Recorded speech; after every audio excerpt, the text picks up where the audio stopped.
Le cloud n'est plus aujourd'hui le terrain de jeu des seules startups, mais aussi et plus que jamais celui des entreprises qui sont de plus en plus nombreuses à entamer leur migration vers le cloud. Ce qui distingue une entreprise d'une startup, c'est notamment sa topologie et les relations entre les différentes équipes de cette organisation. Pour elle, migrer vers le cloud à partir d'un simple compte racine n'est pas une stratégie adaptée et elle pourrait même s'avérer risquée. C'est pourquoi ces dernières années ont vu l'émergence des landing zones, que nous pourrions considérer comme la configuration de base sous-jacente à tout environnement de cloud d'entreprise. Les landing zones couvrent principalement 4 aspects: la sécurité, la standardisation, les accès et le réseau. Pour mieux comprendre les tenants et les aboutissants des landing zones, je reçois Thomas Perel. Thomas est senior consultant cloud/DevOps chez Link by Net et il a eu à plus d'une occasion l'opportunité de se frotter au concept de landing zone. Avec lui, nous discutons des bonnes et des mauvaises pratiques de l'adoption du cloud pour les entreprises.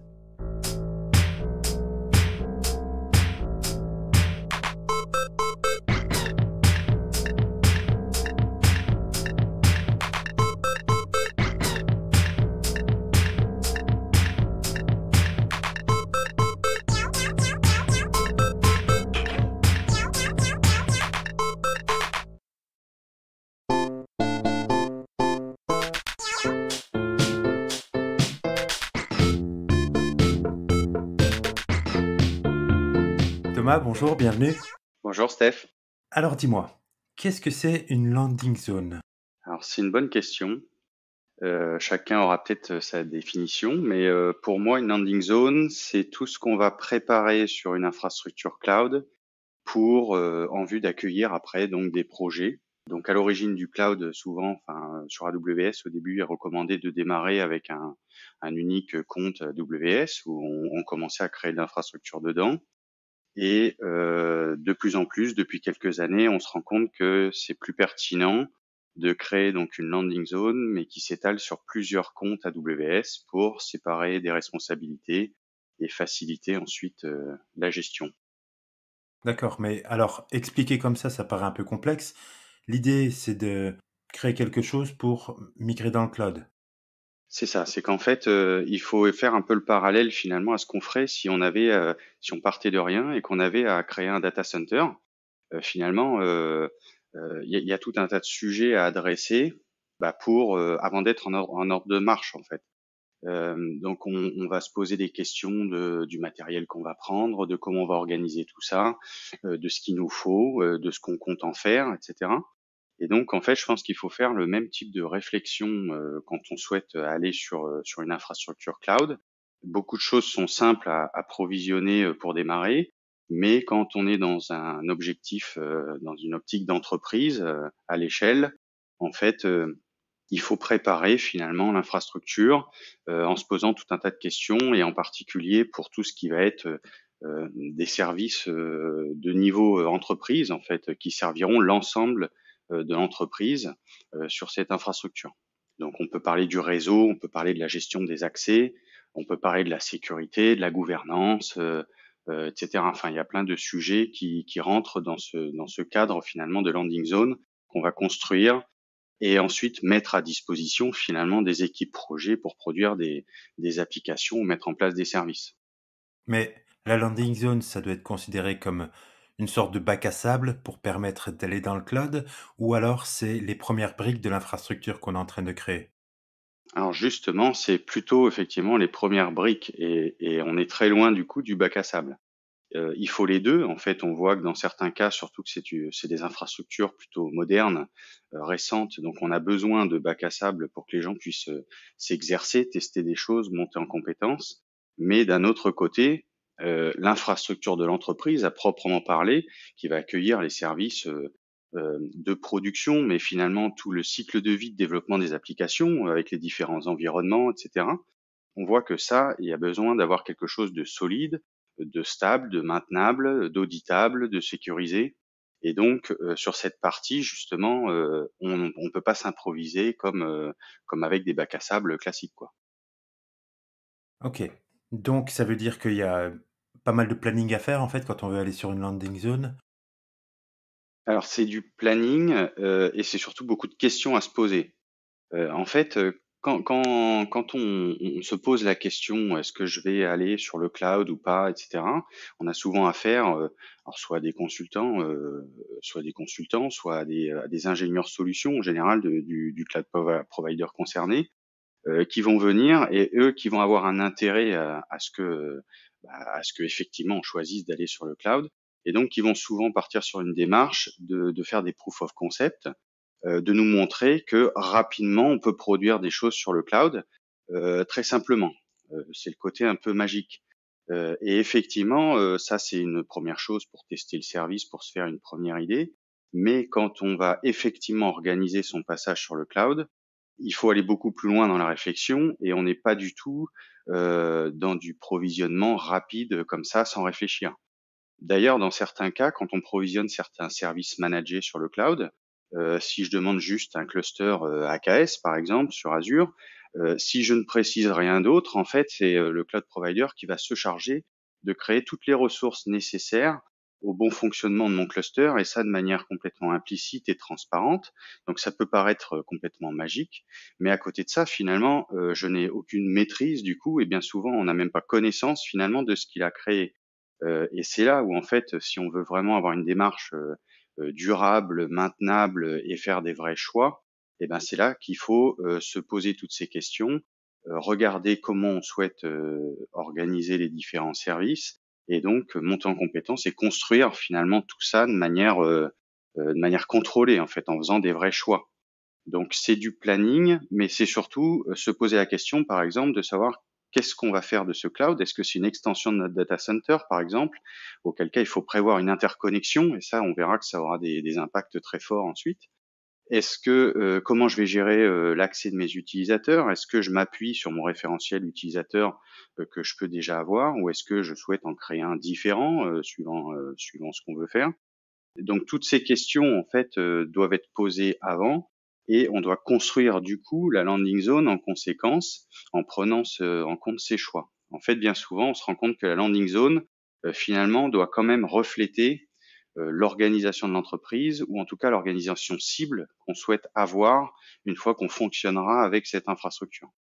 En quoi est-ce que ça m'aide d'avoir une landing zone plutôt que simplement y aller en pay as you go?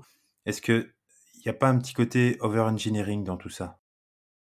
Alors, au premier abord, quand on a très peu de use case ou juste une simple application à mettre sur le cloud, effectivement, c'est un peu l'erreur classique qu'on peut faire, c'est de se dire, pour le moment, on n'en est pas là, on verra plus tard. J'ai juste besoin de publier une petite application, etc. Si on a une vraie stratégie d'aller vers le cloud un peu plus massivement que ça, il y a quand même une importance à réfléchir à tout ça avant. On se rend compte qu'en fait, bien souvent, il y a des gens qui considèrent que l'agilité, c'est faire du quick and dirty. Je fais rapidement, je fournis le service et on verra plus tard, pour refaire, comme il faut et cetera.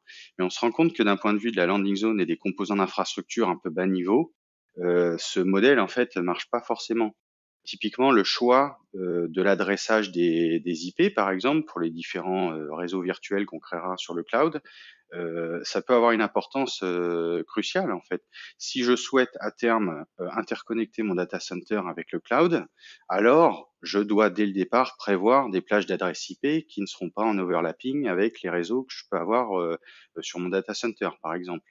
Si je veux à un moment donné pouvoir router les flux de non-production différemment des flux de production, et ben, du coup, ça, c'est pareil, il faut l'avoir prévu à l'avance, éventuellement avec des plages, des plages d'IP différentes pour faciliter le routage vers un tuyau, vers un autre, éventuellement mettre de la QoS ou des choses comme ça, prioriser les flux.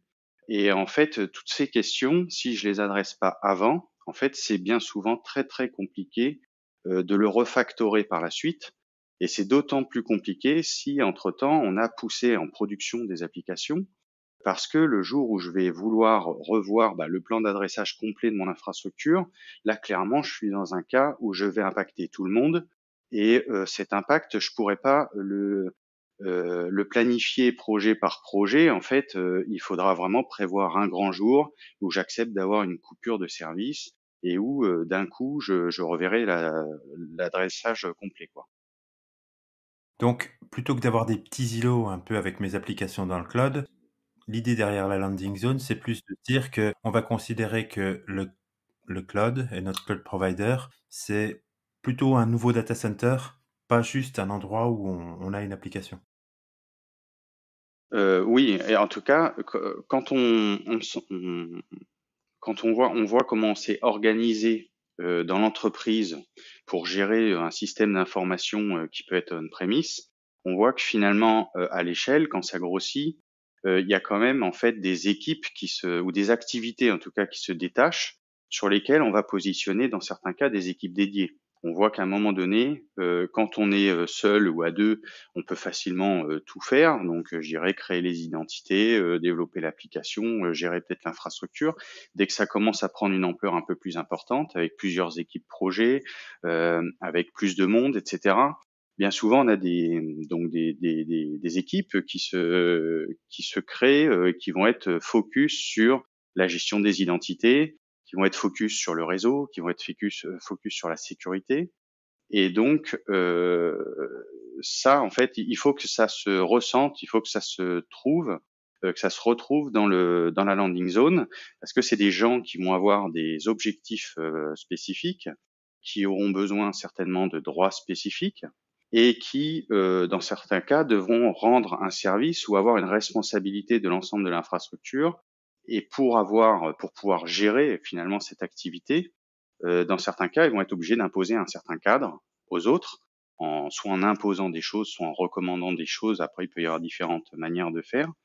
Mais en tout cas, ils vont être responsables d'une partie et de ce fait, éventuellement, ils vont avoir peut-être des ressources, dédiées et ils vont peut-être contraindre finalement la manière dans laquelle les équipes projets pourront travailler ou en tout cas dans quel cadre elles travailleront. Et quand tu mentionnes ces équipes, c'est les mêmes que celles qu'on a habituellement, c'est-à-dire que notre équipe réseau va s'occuper du réseau dans le cloud, notre équipe infrastructure de l'infrastructure, ou c'est une équipe dédiée. Bah, alors ça, c'est pareil, ça peut dépendre de la roadmap de l'entreprise, de ce qu'elle compte faire. Je dirais que si, l'infrastructure cloud est une infrastructure qui, à terme, doit être complètement dissociée de l'infrastructure on-premise, bah, c'est un sujet sur lequel on peut se poser la question. Est-ce que du coup, on a envie, est-ce qu'on a besoin que ça soit forcément la même équipe qui gère les 2? Bien souvent, le cloud est quand même une évolution quelque part de l'infrastructure et on a quand même tout intérêt à onboarder les équipes, existantes qui travaillent sur un périmètre pour qu'elles puissent couvrir ce même périmètre, sur cette nouvelle infrastructure. Maintenant, ce qu'on constate, quand même, régulièrement, on va dire, c'est que, en ce moment, il y a beaucoup de projets, de type, move to cloud, c'est-à-dire d'entreprises qui souhaitent, basculer finalement toutes leurs applications on-premise sur du cloud pour, éventuellement abandonner leur data center et en vue de faire un certain nombre d'économies d'échelle. Et si on est dans cette démarche, évidemment, à terme, l'équipe qui s'occupe de l'on-premise n'aura plus, cette partie-là à s'occuper. Donc c'est d'autant plus important, de les onboarder, le plus possible pour qu'ils montent en compétence sur ce nouveau type d'infrastructure, qui participent au choix justement structurel qu'on fait au départ et qui soient en capacité ensuite, de la maintenir. Maintenant, c'est vrai qu'il y a des choix différents qui sont faits, au moins au départ, parce que les projets Move to Cloud sont souvent contraints, d'un point de vue planning. On se fixe d'emblée, une date limite à laquelle le data center doit disparaître et malgré tout, il y a toute la gestion quotidienne à faire sur les applications actuelles, telles qu'elles sont déployées actuellement. Et donc dans certains cas, ce qui est fait, c'est que on gère le projet Move to Cloud comme un nouveau projet sur lequel on va mettre des ressources dédiées et on s'attendra à ce que ces ressources, finalement, au départ au moins, construisent tout du sol au plafond pour pouvoir enclencher cette démarche de Move to Cloud. Et du coup, dans certains cas, on n'a pas la possibilité d'onboarder dès le début les équipes existantes parce qu'elles n'ont pas forcément la bande passante nécessaire ou qu'elles n'ont pas été en tout cas mobilisées sur le projet. Et ça, c'est quelque chose des fois qu'on doit rattraper après coup, ou une fois qu'on a construit toute la landing zone et fait des choix, on doit après coup finalement les onboarder, leur expliquer les choix qu'on a faits, leur expliquer comment ça marche, dans quelle structure ils vont arriver, etc. Donc voilà, dans certains cas, c'est fait un petit peu à l'envers. Est-ce que ça a à voir avec, le centre d'excellence cloud? Alors effectivement, les structures de type CCOE, donc les centres d'excellence cloud, C'est effectivement une entité, je pense qu'on doit créer, dès le début d'une démarche, où on veut mettre en œuvre du cloud. Parce que justement tous ces, les choix dont on parle depuis tout à l'heure, et le travail en amont à faire avant de pouvoir commencer à utiliser le cloud pour ces projets, je pense que ça doit être piloté et gouverné, par quelqu'un ou par une entité et en général, je pense que c'est cette entité de CCOE qui peut, prendre en charge cette responsabilité, d'organiser les travaux, d'identifier au fur et à mesure les sujets sur lesquels il faut, se positionner fortement, où il faut faire des choix, indiquer peut-être, définir peut-être le cadre, dans lequel on souhaite utiliser le cloud, au moins au départ. Est-ce que, par exemple, bêtement, est-ce que, on souhaite que l'ensemble du catalogue de services soit ouvert au projet? Ou est-ce qu'on souhaite, au démarrage, limiter l'utilisation à quelques services qui sont maîtrisés, qui ont peut-être été testés? Et à la suite, on fera vivre cette, whitelist quelque part, pour venir éventuellement étoffer le nombre de services, utilisables, en fonction, bah, des apprentissages, des besoins métiers, et cetera. Parce qu'on voit qu'aujourd'hui, le catalogue de services est quand même très fourni en général chez différents cloud providers, et dans certains cas, il peut y avoir plusieurs services qui répondent à un même besoin. Et c'est quand même important pour toujours avoir un contrôle sur ce qui est fait et une certaine cohérence dans l'entreprise. C'est important de quelque part de créer des templates, des patterns, et puis que les différents projets qui sont dans un même use case, finalement, utilisent un pattern, un peu similaire, quoi. Alors, tu as dit qu'il y avait des questions à se poser. Alors, est-ce qu'on peut un peu aller au travers des différentes questions qu'on devrait être amené à se poser? Bah, en fait, déjà, il faut pas se positionner dans l'esprit, juste création d'une infrastructure, il faut se positionner, dès le départ sur comment je vais maintenir, comment on va faire vivre cette infrastructure sur le long terme, en fait. Et donc, c'est là où je suis convaincu que l'organisation de notre infrastructure, de notre landing zone, doit être, vraiment en cohérence avec l'organisation des personnes et des équipes et des responsabilités qu'on souhaite mettre en œuvre dans notre entreprise. Je prends un exemple, si je peux choisir, parce qu'on a toujours le choix, d'ailleurs il n'y a pas de règle universelle, je peux choisir d'avoir donc une équipe réseau qui a la responsabilité de l'ensemble des sujets réseau, de ma landing zone. Donc ça, c'est un choix. Ça implique derrière que, par exemple, l'équipe projet n'aura pas l'autonomie sur ce sujet-là et soit, utilisera des services mis à disposition ou une interconnexion mis à disposition par une équipe, un service réseau, transverse et pourra éventuellement ne pas même, être bridé, ne pas avoir le droit de provisionner certains composants réseau dans le cadre de leur projet. Donc ça, c'est un choix qui est structurant. Dans certains cas, on pourrait aussi dire, je veux que mes équipes projets, pour faciliter ou favoriser l'innovation et l'autonomie, je veux que mes équipes projets, finalement, aient la latitude de changer leurs solutions, rapidement, et un peu dans toutes les directions. Et je peux faire le choix de ne pas avoir d'équipe réseau centralisée et de faire reposer cette responsabilité sur l'équipe projet elle-même. Donc ça, c'est par exemple 2 directions, différentes qu'on peut prendre. Ce qui est sûr, c'est que c'est un choix à faire en termes d'autonomie des équipes projets. Qu'est-ce qu'on souhaite, leur offrir comme autonomie et qu'est-ce qui est raisonnable de leur donner comme autonomie vis-à-vis du fonctionnement de l'entreprise. Pareil, je prends un exemple. Si je donne une autonomie maximale à mes équipes pour favoriser l'innovation, l'agilité, je risque rapidement de me retrouver, avec une infrastructure très hétérogène, avec des solutions très hétérogènes, qu'on pourrait même qualifier finalement d'anarchiques, en fait.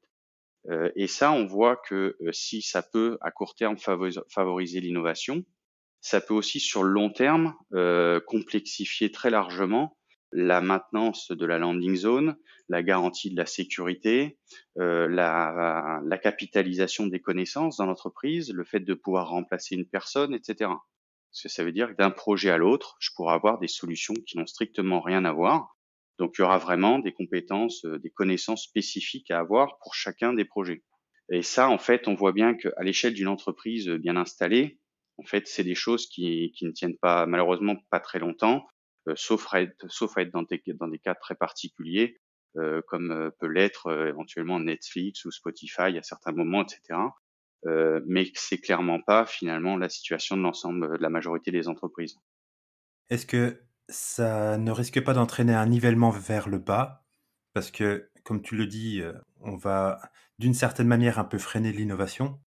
Une équipe projet qui déciderait d'avoir un je ne sais pas quel service manager qui, aurait du sens pour elle, mais qui est pas encore adopté par l'entreprise, risque d'être bloquée dans son choix. Bah, c'est justement un des points, importants à prendre en compte, hein, justement et encore une fois en termes d'organisation. C'est que à la fois, on va vouloir avoir un contrôle, des garanties sur la cohérence globale, des garanties sur, la couverture de sécurité, par exemple de nos applications, de notre landing zone. Mais d'un autre côté, il faut pas perdre de vue le fait qu'on a envie aussi, d'avoir des équipes qui peuvent innover et qui peuvent produire des applications rapidement, et cetera. Donc c'est quelque chose qui doit être pris en compte dès le départ avec des process. Donc le CCOE là-dedans peut tout à fait, jouer un rôle pour justement, identifier, bah, peut-être les nouveaux besoins ou prendre en compte les nouveaux besoins, de certains projets et se débrouiller pour être en capacité d'y répondre rapidement. Il ne faut pas effectivement qu'une situation puisse rester bloquée, parce que j'ai, vraiment besoin d'un service, particulier qui n'est pas disponible aujourd'hui, enfin que je ne peux pas approvisionner ou qui n'est pas retenu par mon entreprise. Ça serait pas acceptable. Donc en fait, après il y a différentes manières de gérer les choses. Soit donc sur cette partie service manager, on laisse, de l'autonomie, soit on met en place des process bien identifiés, bien rodés pour pouvoir facilement signifier qu'on a besoin d'un nouveau service et que, on puisse débloquer au compte-gouttes éventuellement, l'utilisation de ce service pour un premier projet qui servira peut-être de pilote et après on organise éventuellement une boucle de feedback, pour à la suite de ce projet, bénéficier un peu du retour d'expérience, faire un peu le point sur la pertinence ou non d'avoir mis en œuvre ce service et éventuellement de le généraliser, de le documenter, et de l'autoriser pour l'ensemble des équipes. D'accord, mais très naïvement, moi j'imagine que un des avantages du cloud aujourd'hui, c'est justement de laisser une certaine autonomie aux équipes. On parle beaucoup de shift left, on parle d'infrastructure as code. Tout ça, c'est mis en place pour donner de l'autonomie à nos équipes. Et ça me paraît contre-intuitif justement de se dire que, bah, je sais pas, j'ai besoin d'utiliser, Redshift sur Amazon et je vais devoir faire une sorte de ticket à mon équipe du CCOE pour leur dire, «J'ai besoin de Redshift», qu'ils prennent le temps de l'évaluer et que finalement j'ai leur aval 6 mois, peut-être 1 an après. Alors c'est vrai que l'infra as code aujourd'hui nous permet de faire pas mal de choses. Déjà, il nous permet de construire justement ces composants de base d'infrastructure, avec du code et donc de savoir précisément ce qu'on a créé, de pouvoir l'auditer et de pouvoir, la maintenir plus facilement et plus rapidement, de faire évoluer plus rapidement. Ça, c'est une première chose. Et ensuite, pour les services, on va dire un peu moins bas niveau, donc les services qu'on peut offrir aux équipes projets, après il peut y avoir des démarches, par exemple, où, le CCO ou une équipe transverse d'architecture ou peu importe, va éventuellement templétiser certaines choses et créer éventuellement des modules, Terraform ou des modules d'infra as code qui peuvent ensuite mettre à disposition des équipes. Donc là, effectivement, c'est un moyen d'une part d'avoir une cohérence et d'avoir un standard quelque part et d'un autre côté de le mettre à disposition pour que, les équipes projets les consomment au fur et à mesure de leurs besoins, en fait. Donc ça, c'est un premier élément. L'autre chose qu'on peut justement faire et qui est intéressant, c'est d'aller vers un mode self-service où en fait, dans certains cas, une équipe qui a la responsabilité d'un périmètre sur lequel ils ne veulent pas que les autres viennent intervenir, peuvent éventuellement scripter ou coder des choses, des procédures et les exposer ensuite via un portail self-service, via un Jenkins ou via un Rundeck ou peu importe, mais peuvent éventuellement exposer le service pour que le consommateur, l'utilisateur, puisse venir le déclencher avec peut-être quelques paramètres à la demande et justement ne pas passer par un système de tickets, avec, un temps de prise en compte et de traitement qui peut effectivement grever l'agilité. OK. Donc il y avait pas mal de questions à se poser et l'une d'entre elles, c'était la sécurité. Tu as mentionné tout au début que, la landing zone, elle sert notamment à, créer plusieurs comptes. Si je suis sur Amazon, par exemple, plusieurs identités sur Amazon. Alors, bon, encore une fois, très naïvement, moi j'imaginais que l'entreprise allait créer son compte sur Amazon et qu'en fait, il y avait qu'un compte racine et qu'après tout en découlait. Alors est-ce que ma vision est pas la bonne? Bah, c'est un peu ça, c'est ce qu'on faisait tout au début du cloud quand les besoins étaient très limités. Assez rapidement, alors j'essayais de me souvenir tout à l'heure, je pense que c'était en 2018, j'avais assisté à un événement AWS Reinvent où justement, ça m'avait marqué, ils communiquaient beaucoup. Ils avaient fait quelques ateliers où en fait ils présentaient, justement le principe de landing zone et éventuellement des recommandations de landing zone étalées sur plusieurs comptes AWS. En fait, tout ça, c'est mécanique. C'est vrai que le cloud paraît être, une espèce de zone d'infrastructure infinie, sans aucune limite, et cetera. C'est vrai par certains aspects. On peut effectivement scaler des services. On a une puissance de calcul qui est à l'échelle d'une entreprise, en tout cas presque infinie par rapport à ce qu'on pouvait avoir, physiquement dans un data center.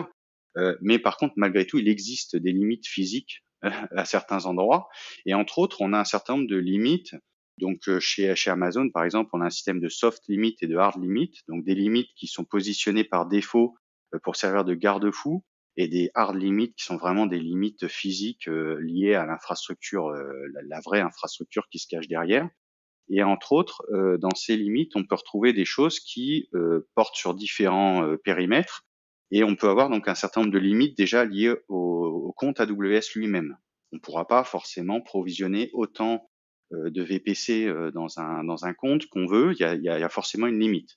Donc on voit bien déjà que, une entreprise qui serait vraiment, conséquente ou qui consommerait, beaucoup, du cloud, assez rapidement atteindrait les limites d'un compte AWS et devrait commencer à en créer plusieurs.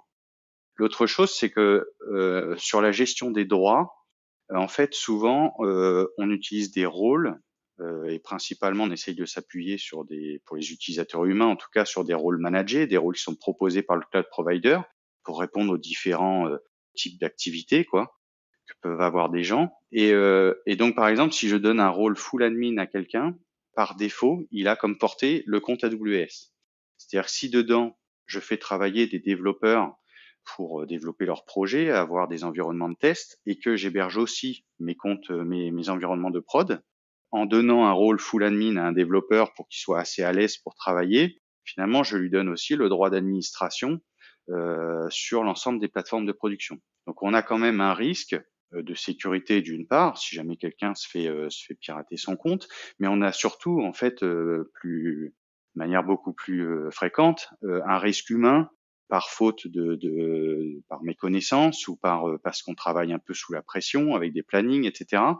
On a quand même un risque d'erreur important, où la personne va faire quelque chose, va peut-être pas se rendre compte que ça c'est quelque chose qui peut avoir un impact sur le reste des environnements.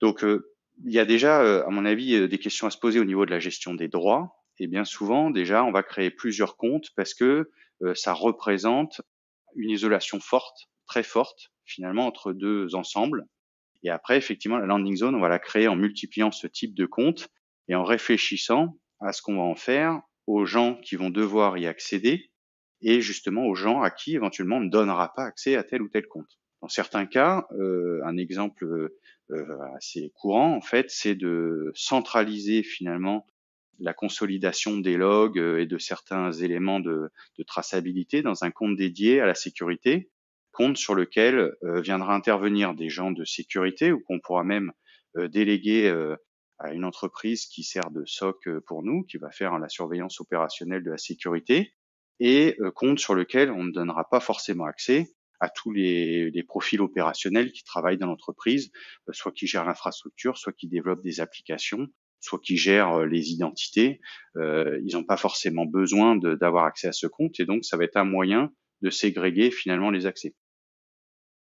Tout ça, ça me paraît quand même assez complexe et ce qui voudrait dire que je serais admin réseau, mettons, j'aurais quoi? Plusieurs comptes à utiliser pour, faire mon travail au quotidien? Ou alors il y a une possibilité de fédérer un peu derrière, les comptes que j'ai? Alors sur AWS, on a quand même, effectivement une possibilité de fédérer. On a besoin de fédérer déjà souvent vis-à-vis de la facturation.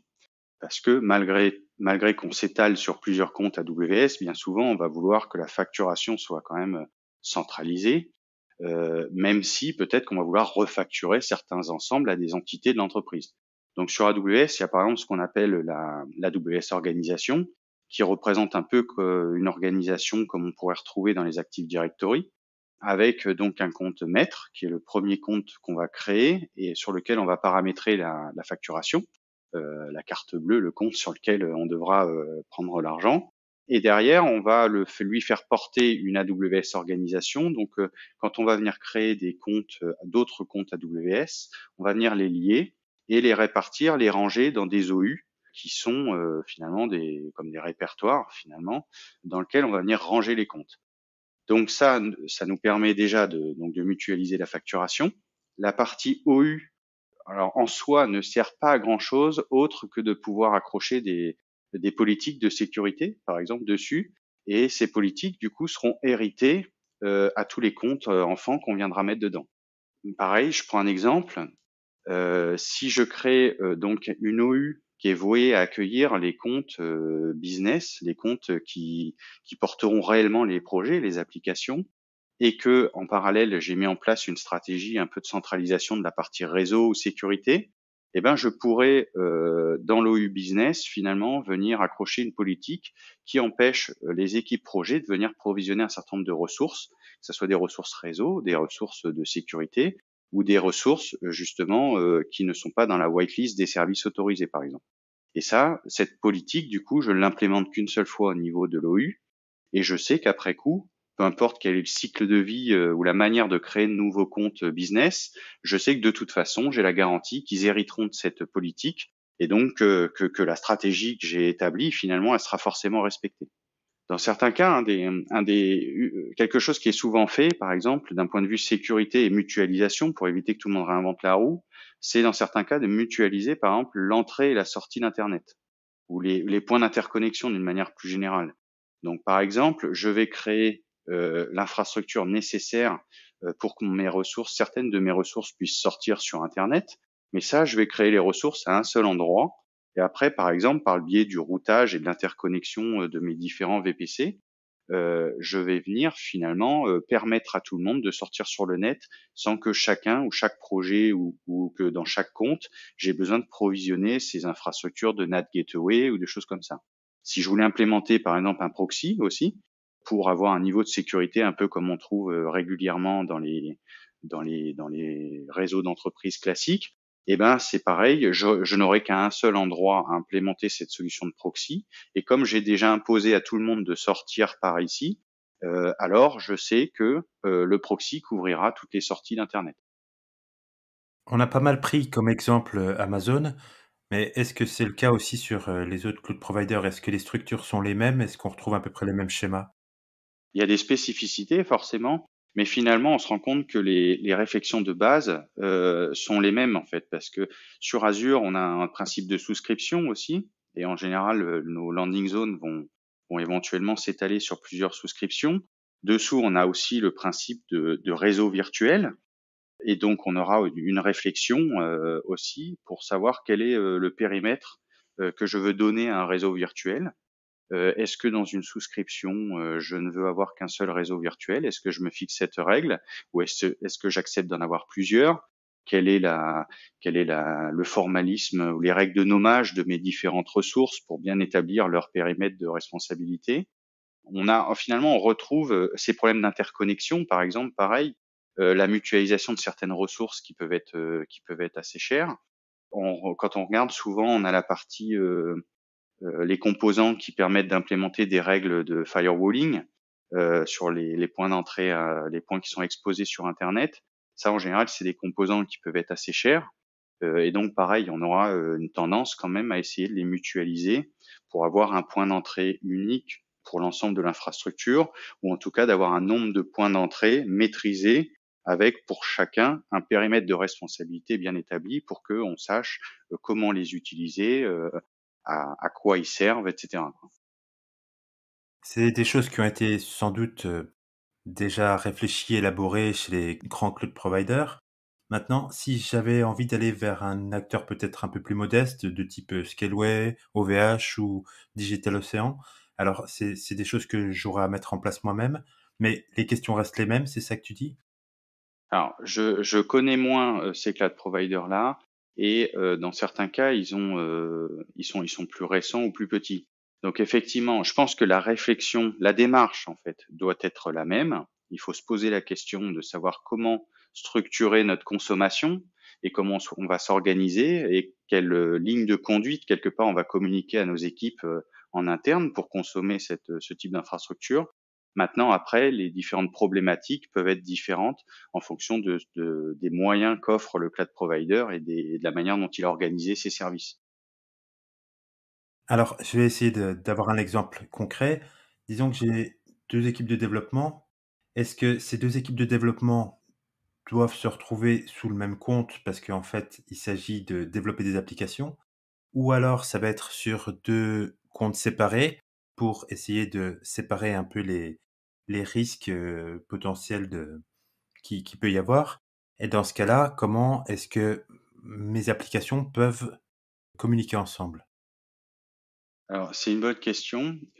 Déjà, il y a le premier élément, ça va être la sécurisation des accès et éviter donc les problèmes d'impact, les dommages collatéraux quand on travaille. Donc déjà, naturellement, quand même, on va peut-être recommander de séparer de manière assez forte déjà tout ce qui est workload de non-production et de production. Donc déjà, cette partie-là pourrait militer à avoir au moins 2 comptes, un de non-production et un de production.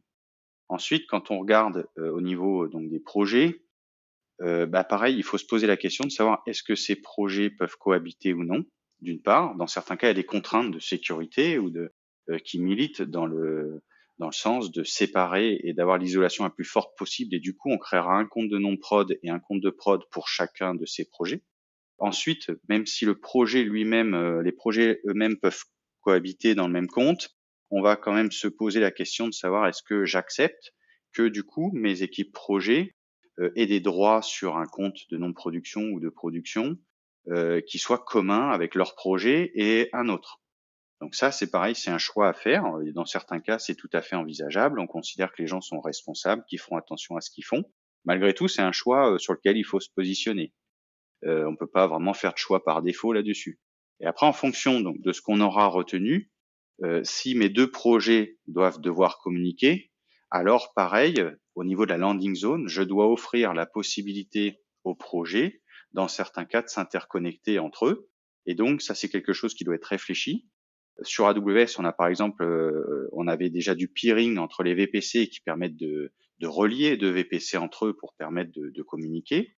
On a le principe de security group qui permet ensuite de filtrer d'où sont censés venir les flux, et cetera.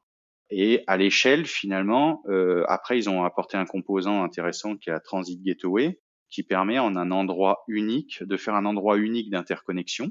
On vient interconnecter tous les VPC et derrière, on peut gérer des tables de routage différentes avec des profils de routage différents qu'on va appliquer donc à chacun des VPC.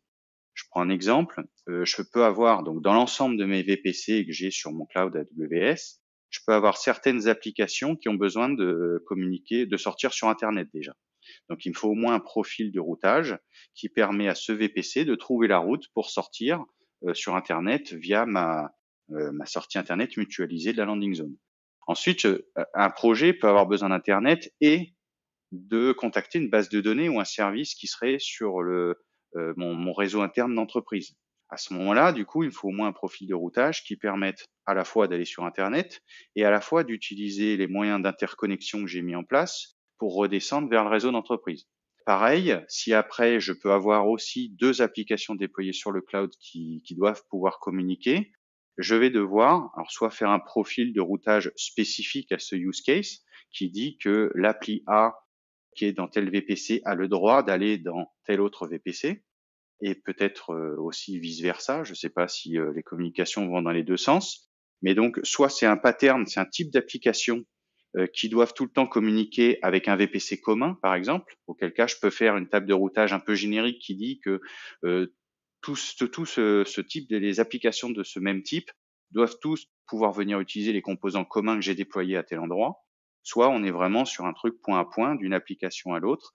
Et à ce moment-là, je peux le gérer en indiquant que les deux VPC ont le droit de communiquer. S'ils sont dans le même compte, forcément, ça peut être plus simple s'ils sont aussi dans le même VPC. Mais si je crée deux VPC dans le même compte, j'aurai les mêmes problématiques d'interconnexion. Dans le cloud, je peux créer, je crois, des VPC dont les plages IP s'overlappent. Est-ce que ça risque pas de poser un problème? Alors, c'est comme partout, on peut créer des VPC donc avec des plages d'adressage identiques, tant qu'on ne souhaite pas les interconnecter. Les problèmes arriveront à partir du moment où on les interconnecte, où on veut les interconnecter, et on se rendra compte que l'interconnexion ne fonctionnera pas. Donc c'est vrai entre deux VPC du cloud, mais c'est vrai aussi entre un VPC sur le cloud et le réseau interne de l'entreprise. Dès lors que je vais vouloir relier les deux, si j'ai des plans d'adressage qui s'overlappent, alors du coup, ça marchera pas. Donc effectivement, c'est là où et ça, les plans d'adressage, c'est quelque chose d'assez bas niveau et très embêtant à changer après coup. Donc c'est là où là-dessus, il y a quand même une réflexion particulière à avoir et avoir une vision assez précise malgré tout de ce qui pourrait arriver dans l'avenir. Et dans certains cas, comme c'est embêtant de changer après coup, là-dessus, on peut peut-être choisir dans certains cas des solutions sécuritaires en se disant, même si aujourd'hui je ne connais pas de use case qui nécessiterait d'interconnecter les deux, je me mets quand même dans la position que ça puisse être possible un jour si un tel use case venait à apparaître. Donc, il y a une réflexion à avoir. Après, on peut aussi avoir une réflexion, peut-être que je vais créer en gros une zone adressable depuis mon réseau d'entreprise, sur le cloud et puis après, je me débrouillerai pour que, le reste ne communique pas directement. Il peut y avoir des stratégies un peu plus complexes. On a mis en place, sur un projet, par exemple, le fait que, pour des infrastructures, Kubernetes managées, donc EKS, on a mis en place finalement un pattern où le VPC lui-même était interconnecté à la Transit Gateway et le VPC en fait portait 2 plans d'adressage. Un qui était routable et qui permettait de communiquer avec le reste et de sortir sur internet et un second, plan d'adressage qui était utilisé uniquement pour la partie, pour les subnets qui portaient les workers du cluster Kubernetes. Parce que là, au niveau des workers ou au niveau des pods, on savait qu'il n'y avait pas de besoin. Déjà, on maîtrise très peu le nombre d'IP dont on aura besoin, donc il faudrait des plages énormes pour être sûr de ne pas être embêté un jour. Et donc du coup, on avait fait des subnets non adressables, mais qui passaient éventuellement par une NAT gateway, par une instance NAT même, dans un autre sous-réseau pour pouvoir communiquer quand même avec le reste. Donc on voit qu'il y a des stratégies, il y a des solutions possibles, mais pour ça, il faut les entrants en fait. Il faut savoir qu'est-ce qui peut arriver ou non, de quoi on veut se prémunir ou pas, pour arriver à mettre en place les solutions qui vont bien. Généralement, quand on n'a pas eu un problème, on n'a pas la réflexion derrière sur ce problème-là particulier. Donc typiquement, est-ce que je vais m'inquiéter de l'overlap de mes VPC tant que j'ai pas eu de problème d'interconnexion avec eux? Donc ce que j'aimerais savoir, ce serait si aujourd'hui, pour créer une landing zone, il existe des modèles de questions qu'on pourrait se poser ou alors si ça reste propre à l'organisation? Bah, déjà, effectivement, quand on veut créer une landing zone, quand on veut créer une infrastructure, c'est quand même important de se faire accompagner par des gens qui connaissent. Donc ça, c'est quand même le premier élément, parce que c'est vrai que les choix peuvent avoir des répercussions assez importantes à l'avenir. Donc c'est vrai que si on ne maîtrise pas tous ces sujets ou qu'on ne sait pas quels sont les sujets importants ou non, déjà, je pense que c'est important de faire appel à des gens qui pourront nous éclairer, qui l'ont peut-être déjà fait, qui ont un certain retour d'expérience et qui pourront du coup, alors peut-être pas couvrir tous les cas possibles, on pense jamais à tout, mais qui pourront au moins désamorcer, on va dire les problèmes les plus courants ou les voilà qui apparaissent le plus souvent. Ensuite, effectivement, à force de recommander d'avoir des landing zones étalées sur plusieurs comptes, on a vu, commencer à apparaître des outils finalement qui peuvent venir aider, les entreprises à construire leur landing zone. Alors le problème de ces outils, d'une part, c'est qu'en général, soit ils sont pas automatisables, on peut pas les adresser avec du Terraform par exemple, puisqu'il n'y a pas d'API, soit C'est possible, mais en fait, ils vont générer du code qui sera en général du code, propriétaire du cloud provider, donc du CloudFormation ou de l'Azure Resource Manager sur Azure. Et ça, enfin, je sais que nous, en tout cas, on essaye de rester dans une démarche assez agnostique et de s'appuyer sur des langages plutôt comme Terraform, sur lesquels on peut vraiment capitaliser et utiliser sur un cloud provider, sur un autre, que ça soit du cloud ou de l'on-prem, et cetera. Donc ça, je sais que ce côté, moi, où on nous amène vers le langage propriétaire quelque part, je sais que moi, c'est quelque chose dont je suis pas fan. Et après, donc ça, c'est le premier élément d'un point de vue infrascode, quoi.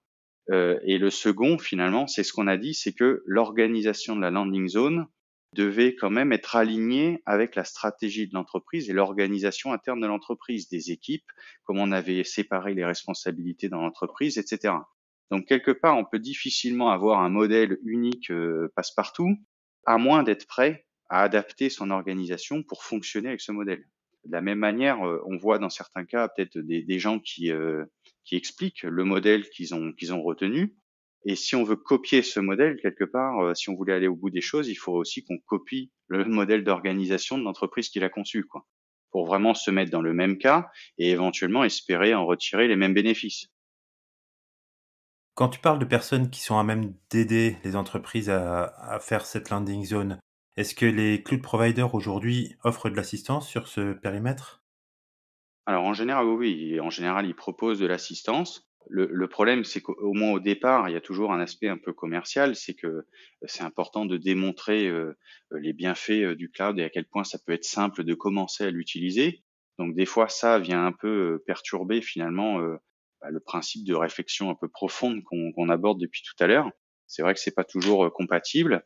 Bon, malgré tout, effectivement, après, on a quand même accès à des ingénieurs solutions qui sont compétents. On voit que Amazon ne rechigne pas du tout à détacher des gens qui viennent nous aider sur les projets d'implémentation, justement pour nous aider à répondre à des questions précises. Maintenant, c'est vrai que l'organisation de toute la réflexion dont on parle, c'est un ensemble de réunions, c'est de produire de la documentation, c'est de communiquer en interne aux équipes, c'est de prendre des décisions, etc. Donc ça prend quand même un temps important. Enfin, je veux dire, il faut le temps de la réflexion. Et ça, c'est vrai que dans certains cas, les personnes des cloud providers ne peuvent pas venir passer tout ce temps-là avec nous.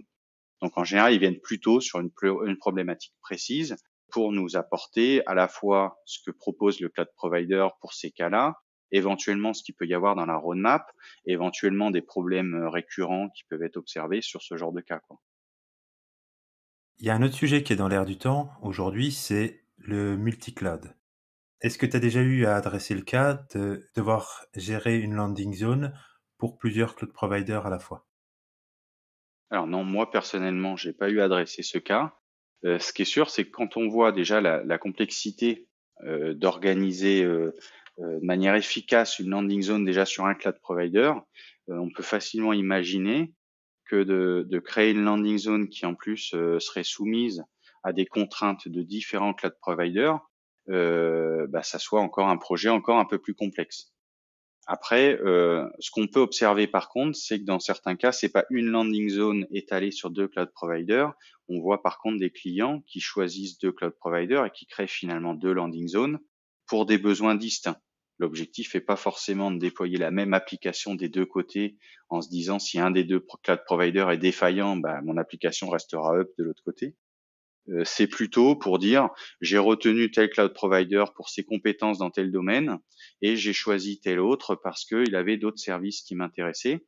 Et à ce moment-là, finalement, je pense que l'approche, c'est plutôt à ce moment-là d'avoir 2 landing zones, distinctes, de manière réfléchie complètement, différemment, sur laquelle on viendra déployer un type ou un autre de projet.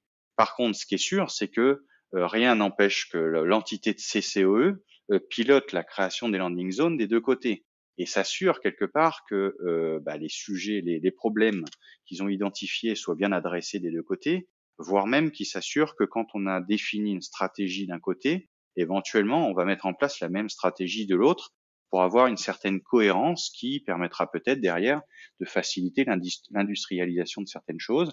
L'avantage, comme on disait, de Terraform, c'est que c'est un langage en soi agnostique. On a des providers spécifiques, mais c'est un langage agnostique et on pourrait tout à fait imaginer avoir un projet Terraform qui soit responsable d'un périmètre et qui puisse aller appliquer ces modifications sur les deux landing zones en parallèle. Alors, quand une entreprise fait le choix de passer dans le cloud, des fois, c'est un peu après que les devs, par exemple, ont eu ce besoin de vélocité. Et il n'est pas rare que l'entreprise ait déjà des Shadow IT dans le cloud. Est-ce que c'est facile de rattacher les potentiels Shadow IT qui ont été créés à une landing zone par la suite? Bah, tout dépend de la stratégie qu'on adopte. Quand on parlait tout à l'heure de limitation de service, c'est sûr que si on vient d'emblée appliquer une limitation de service sur des projets existants qui utilisent justement les services blacklistés, c'est sûr que ça va poser problème. Donc évidemment, il y a une réflexion à avoir pour déterminer quand même, indépendamment de ce qui a été produit, la stratégie qu'on souhaite mettre en place, et ensuite de regarder comment sont construits les projets actuels et comment on peut les ramener finalement dans le cadre qu'on a construit, évidemment en limitant les impacts tant que possible. Non, c'est pas toujours évident. Après, les langages d'infrascode permettent en général d'importer des ressources existantes. Et donc, bon, au-delà des limites de service ou du cadre qu'on s'est fixé, s'il suffit de pouvoir réingénérer finalement ce qui a été produit pour récupérer l'infrastructure as code, ça c'est possible. Donc dans certains cas, on l'a déjà fait, ou même des landing zones avaient été créées plus ou moins à la main ou avec des scripts un peu douteux, où à ce moment-là, on a fait le travail de réimporter l'ensemble des ressources existantes en Terraform. Donc c'est un travail de longue haleine parce qu'il faut prendre chaque ressource et les importer unitairement, mais ça permet de tout récupérer dans un projet d'infrastructure as code et ensuite de pouvoir se remettre à le maintenir et à le faire évoluer. Est-ce que tu auras un conseil pour une entreprise qui veut migrer dans le cloud pour créer cette landing zone? Par où elle doit commencer? Quelles sont les premières étapes? Alors déjà, ce qui est important, c'est vraiment de essayer tant que possible de pas avoir trop de pression sur les délais, par exemple, parce qu'on voit que le travail, il vaut mieux qu'il soit bien fait plutôt qu'il respecte un délai ambitieux. Ça déjà, c'est la première chose. Après, je pense qu'il faut vraiment adopter une démarche pragmatique et itérative. C'est qu'il faut prendre les sujets les uns derrière les autres, il faut les traiter comme il faut, mais effectivement, il faut savoir qu'on est en train de construire quelque chose qui va se faire sur la durée. Et dans certains cas, on peut même être amené à prendre des décisions de court terme, en fait, hein, dire ce sujet-là, je ne suis pas à même de le traiter tout de suite, donc je vais mettre en place une solution temporaire, mais cette solution temporaire va être réfléchie pour, après coup, avoir le moins d'impact possible quand je vais sur le reste, quand je vais vouloir la refactorer.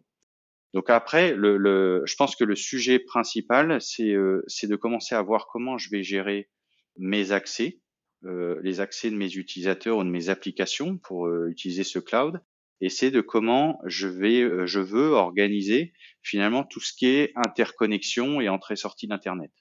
Je pense que ça, c'est des composants communs qui sont structurels, comme on l'a vu, en fonction de la solution qu'on retient. S'il y a des choses à centraliser, il faut les mettre en place pour qu'ensuite, idéalement, les projets viennent s'insérer dans ce cadre qu'on a construit, plutôt que de lancer des projets et en même temps que le cycle de vie du projet, de devoir en même temps régulièrement leur imposer des évolutions techniques qui leur feraient perdre du temps et qui, dans certains cas, pourraient donner une mauvaise image. Je prends un exemple, c'est que dans certains cas, donc les move to cloud se font très vite. On a de la pression sur les délais pour avoir des économies d'échelle, etc. Et donc, on fait un peu vite. À la fin, on annonce éventuellement notre move to cloud est une réussite. On a réussi à arrêter le data center. Et en fait, on se rend compte que dès le lendemain, on est en train de rechanger le plan d'adressage pour refactorer, se mettre à faire du propre.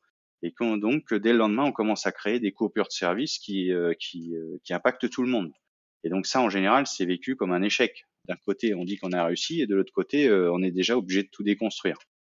Donc, pour éviter ce genre de choses, il faut vraiment essayer d'y aller par étapes et de regarder déjà tout ce qui est composants communs. Donc, bien souvent, il y a tout ce qui est réseau et gestion des accès, qui sont quand même des sujets importants à voir au départ. La question de l'interconnexion ou non avec le réseau d'entreprise et mutualiser les entrées-sorties d'Internet pour avoir quelque chose d'utilisable malgré tout, mais de sécurisé, de contrôlé, de maîtrisé. Donc, pour toi, la méthodologie Quick and Dirty, elle est à proscrire totalement. Sur des composants comme ça, oui. En fait, on voit que le quick and dirty marche très bien quand on est, une start-up et qu'on veut tester le marché, la réponse du marché sur une question. Je peux facilement faire une page web, crado, juste pour voir si les gens, s'intéressent au sujet, s'ils sont demandeurs, et à la limite, le jour où mon business commence à démarrer, à la limite, j'ai même des moyens pour revoir ça et savoir dans quelle direction partir et comment je dois consolider mon offre. Sur des composants d'infrastructure bas niveau, on n'est pas du tout dans le même cas parce qu'on fournit un service qui va être ensuite utilisé par les différentes équipes, de l'entreprise pour son business. Et si, les couches basses, je les fais, rapidement et n'importe comment, assez rapidement, soit je serai pas capable de le maintenir ou de garantir une certaine stabilité, une certaine fiabilité et du coup, bah, le service, le business de l'entreprise ne tournera pas bien. Soit je serai obligé de le revoir régulièrement avec de forts impacts sur l'ensemble des projets et du coup, pareil, côté business, en général, ils ne seront pas contents. Parce que généralement, on associe un peu comme le cloud à une certaine vélocité. Et c'est vrai que quand on arrive au niveau de l'entreprise, par contre, c'est pas le point, c'est pas la vélocité d'aller dans le cloud, mais c'est bien structuré dès le début pour éviter donc ce qu'on pourrait considérer comme un refactoring coûteux pour l'entreprise. C'est ça, c'est ça. Il faut vraiment se dire que sur ces couches-là, en tout cas sur ces composants communs, transverses, ou cette organisation, c'est vraiment pas le lieu où on peut faire du quick and dirty. Maintenant, le jour où je veux faire du quick and dirty sur un sujet, bah, c'est un choix comme un autre. Je peux choisir de créer un compte de sandbox ou un compte à part pour faire du quick and dirty, mais à ce moment-là, volontairement, je l'écarte de mon cadre, je le mets à part et je sais qu'un jour, j'aurai un travail à faire pour, un investissement à faire pour le réintégrer dans le fonctionnement normal. Mais, à ce moment-là, on choisit volontairement de l'écarter, de le traiter complètement de manière, isolée pour ne pas que ça puisse impacter le reste. Thomas, merci beaucoup pour toutes ces informations, c'était super cool. De rien. Merci à toi. Retrouvez Thomas sur Twitter @tprl et Linkbynet sur linkbynet.com.